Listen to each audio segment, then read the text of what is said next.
Hello दोस्तों, आप सबका स्वागत है अपने चैनल डूर में। और आज हम लोग देखेंगे आपका जीपैट 2021 का रिवीजन नंबर 2। तो चलिए दोस्तों, जल्दी से इसमें देख लेते हैं कि कैसे और क्या चीज़ आपको यहाँ पे पढ़ना है, इम्पॉर्टेंट वंस। तो पहला है दोस्तों therapeutic indices for various drug substances. तो दोस्तों मैं जो भी यहाँ पे लाया हूँ उसमें से क्वेश्चन पूछे जा चुके हैं। तो यहाँ पे 1 या 2 पॉइंट आपसे पूछे जा चुके हैं, लेकिन मैं यहाँ पे आपके लिए सारे ही लाया हूँ ताकि आप इनको केवल जस्ट इसको देख के सुपरफिशली वहाँ पे चले जाएंगे। तो अगर एग्जामिनेशन में कोई ऐसा आ जाता है उसमें से एग्जाम्पल वगैरह, तो आप उसको आसानी से कर सकते हैं। तो ये है दोस्तों therapeutic indices for various drug substance. तो लेस देन 5, बिटवीन 5 एंड 10 और ग्रेटर देन 10। लेस देन 5 में कौन कौन से हैं? एमिट्रिप्टिलीन है, क्लोराडाइजिपॉक्साइड है, डाइफेनहिड्रामीन है, इथाइक्लोरिविनॉल है, लिडोकेन है, मेथाडोन है, प्रोकेनामाइड और क्विनिडीन। बिटवीन 5 एंड 10 में कौन से हैं? बार्बिट्रेट्स आते हैं, डायजिपाम आता है, डिजॉक्सिन है, इमिप्रामीन है, मेपरिडीन, पैराल्डिहाइड, प्रीमिडोन और थायरोडाजीन। फिर ग्रेटर देन 10 जिनका थेरेपेटिक इंडिसेस ग्रेटर देन 10 है वो कौन से हैं? एस्टामिनोफेन है, bromide, chloral hydrate, glutethimide, meprobamate, nortriptyline, pentazocine और प्रोपॉक्सीप्लेन। अब दोस्तों examples of tamper evident packaging. तो दोस्तों ये जो है ये डिफिनीशन फॉर्म में आपसे एग्जामिनेशन में पूछा जा सकता है। हो सकता है आपको वहाँ पे फिल्म रैपर दे दे और आपको 4 ऑप्शन दे दें। हो सकता है कि आपको जो यहाँ डिफिनीशन दी हुई है वो दे दें और आपको यहाँ से 4 ऑप्शन दे दें। तो दोस्तों इसको सिंपली आपको यहाँ पे समझना है कि होता क्या है। Film wrapper, blister strip pack, bubble pack, shrink seal band, bottle seal, tape seal, breakable cap, sealed tube, sealed carton, aerosol container. तो फिल्म रैपर क्या होता है? फिल्म रैपर होता है सील्ड अराउंड प्रोडक्ट एंड और product container. Film must be cut और torn to remove product. तो simply जैसे इसका नाम बता रहा है फिल्म रैपर, तो आपको समझ में आ गया होगा कि ये जो प्रोडक्ट होता है उसके चारों ओर इसको सील करने के पर्पस से यूज़ किया जाता है। आपने देखा होगा बहुत से आई ड्रॉप्स वगैरह आती हैं जिनमें सील रहता है, जिनको आप वहाँ से या तो कट करते हो या उनको वहाँ पे फाड़ देते हो, टर्न कर देते हो, तब आप वहाँ पे प्रोडक्ट को यूज़ कर पाते हो। तो इसके लिए फिल्म रैपर यूज़ होता है। फिर दोस्तों ब्लिस्टर स्ट्रिप पैक। तो individually sealed dose units, removal require tearing और ब्रेकिंग इंडिविजुअल कंपार्टमेंट। तो यहाँ पे ब्लिस्टर स्ट्रिप पैक में क्या होता है कि इंडिविजुअल डोज जो हैं वो सारे ही सील रहते हैं, ठीक है। और अगर आपको एक भी निकालना है तो आपको इंडिविजुअली वहाँ पे कंपार्टमेंट को ब्रेक करना पड़ेगा। Bubble pack, product and container sealed in plastic, usually mounted on display card, plastic must be cut और broken open to remove product. तो जो प्रोडक्ट होता है या कंटेनर है वो प्लास्टिक में सील रहते हैं, ठीक है। बबल पैक में ये प्लास्टिक में सील रहते हैं जिसको आपको कट या ब्रोक तोड़ना पड़ता है प्रोडक्ट को हटाने के लिए। फिर दोस्तों shrink seal band, band of wrapper shrunk by heat और drawing to confirm to cap must be torn to open package. Shrink seal क्या होता है कि इसको वहाँ पे गर्मी से, ठीक है, हीट किया जाता है इसको, ठीक है, और वहाँ पे पहले इसको हीट किया जाता है, फिर वो जब ड्राई हो जाता है तो वो कैप को बहुत अच्छे से जकड़ लेता है, तो इसको कहते हैं shrink seal. Bottle seal, paper और foil sealed to mouth of container under cap must be torn और ब्रोकन टू रीच प्रोडक्ट। आपने देखा होगा बहुत बार कि दवाओं को आप जब इसका ऊपर का कैप खोलते हो, ढक्कन खोलते हो, तो उसके अंदर एक पेपर का भी लगा रहता है, तो उसको भी आपको हटाना पड़ता है, वो होता है बॉटल सील।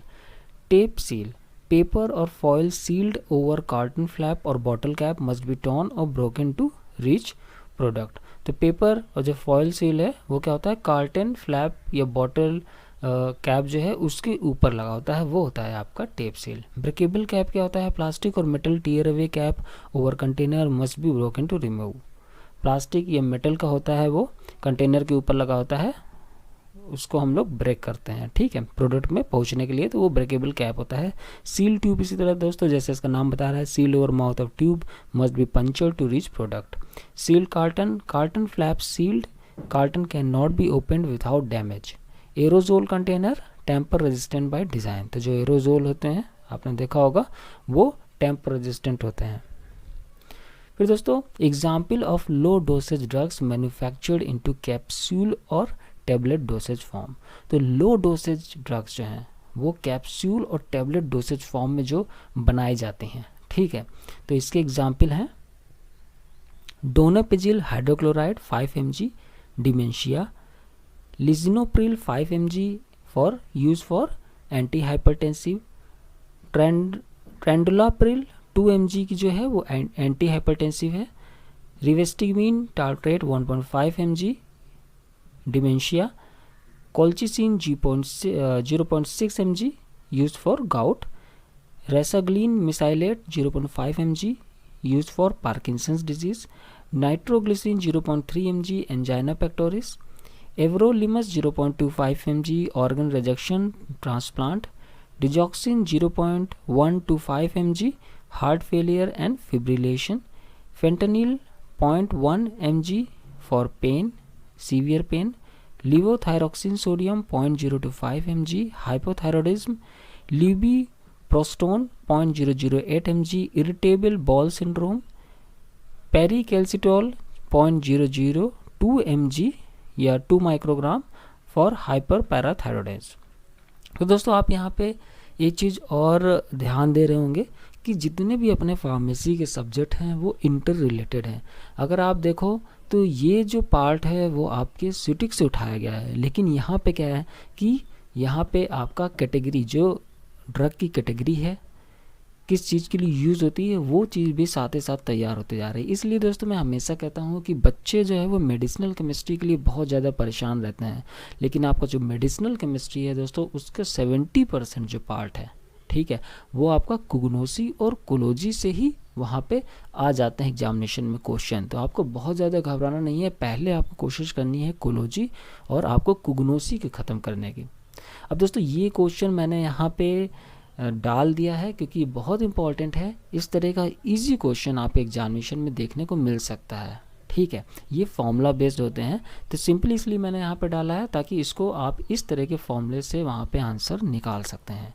अब ये क्वेश्चन क्या है, a formula calls for 500 mg of neomycin sulfate. The label on the API shows 650 microgram of neomycin activity per mg of powder. How much of this powder is required to provide the 500 mg of neomycin sulfate? दोस्तों मैंने 2 video इसमें बना चुका हूँ जिसमें मैंने बहुत से एग्जाम्पल वहाँ पे आपको बताया है कि कैसे आप यूनिटरी मेथड से उसको आसान तरीके से कर सकते हैं। आप इसको सिंपली डूअर फिर फार्मूला करके आप उसमें सर्च मारोगे तो वहाँ पे आ जाएंगे, वो ईजिएस्ट वे है। जितने भी आपके एग्जामिनेशन में क्वेश्चन पूछे जाते हैं वो वहाँ पे यूनिटरी मेथड से बताए गए हैं। दोस्तों आपने यूनिटरी मेथड किया होगा पहले, 8th क्लास तक की मैथ आपने वहाँ पे की होगी, तो आपको ध्यान होगा कि यूनिटरी मेथड से सारा कुछ किया जा सकता है। तो वही चीज़ मैंने वहाँ पे बताया है। तो अगर आपको अंडरस्टैंड करना है कि इस तरह के क्वेश्चन कैसे आसान वे में होते हैं तो आप वहाँ चले जाइएगा। यहाँ मेनली इसको इसलिए डाला है ताकि आपको मैं बता सकूँ कि कैसे आप फॉर्मूला रख के ही आसानी से इसको आप आंसर वहाँ पर निकाल सकते हैं, क्योंकि इस तरह का हूबहू केवल फिगर आपके चेंज रहेंगे और एग्जामिनेशन में आपको क्वेश्चन देखने को मिल सकता है।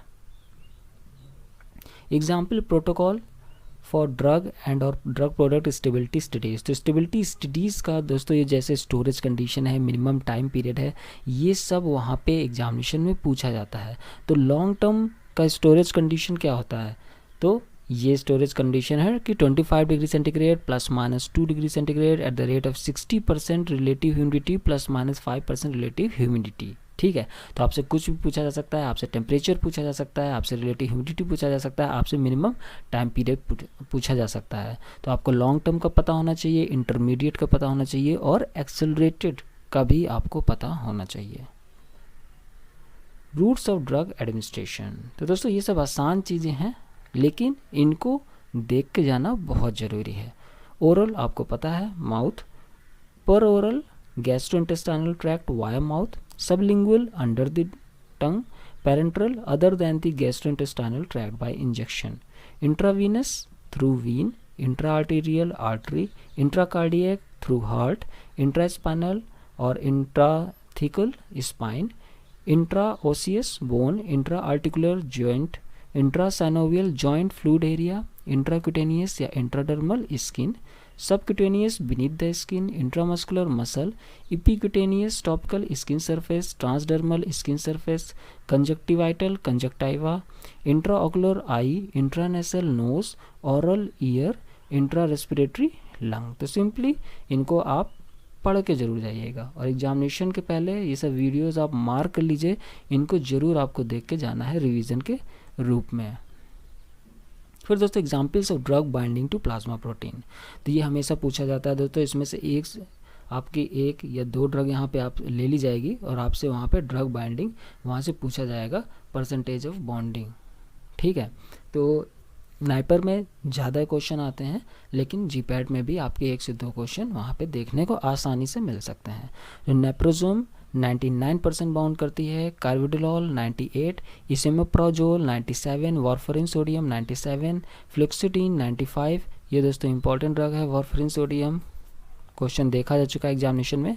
जॉलपिडम 93, duloxetine 90, indomethacin 90, rosuvastatin 88, penicillin V 75, nitroglycerin 60, penicillin G 60, methotrexate 50, methicillin 40, ceftizoxime 30, ciprofloxacin 20 to 40, digoxin 20 to 25, amoxicillin 20, metronidazole 20, mercaptopurine 19, ranitidine 15, gabapentin 3, lisinopril 0 और मिनॉक्सिडिल 0। फिर दोस्तों आपका बायो ट्रांसफॉर्मेशन के कुछ एग्जाम्पल, एस्टामिनोफेन कॉन्जुगेशन के बाद क्या बन जाता है, एस्टामिनोफेन ग्लूकुरोनाइड, ये इनएक्टिव होता है। ठीक है, तो आपसे प्रोडक्ट पूछा जा सकता है। एमॉक्सापिन आपका ऑक्सीडेशन के बाद बनता है 8 हाइड्रोक्सी एमॉक्सापिन। फिर प्रोकेनामाइड हाइड्रोलिसिस के बाद बनता है P amino benzoic acid. Nitroglycerin reduction के बाद बनता है 1,2 and 1,3 डाई नाइट्रोग्लिसरॉल। तो दोस्तों ये थे यहाँ पे कुछ इंपॉर्टेंट चीज़ें मैंने आपके सामने रखी जो रिवीजन में काफ़ी आपके लिए मददगार होगी।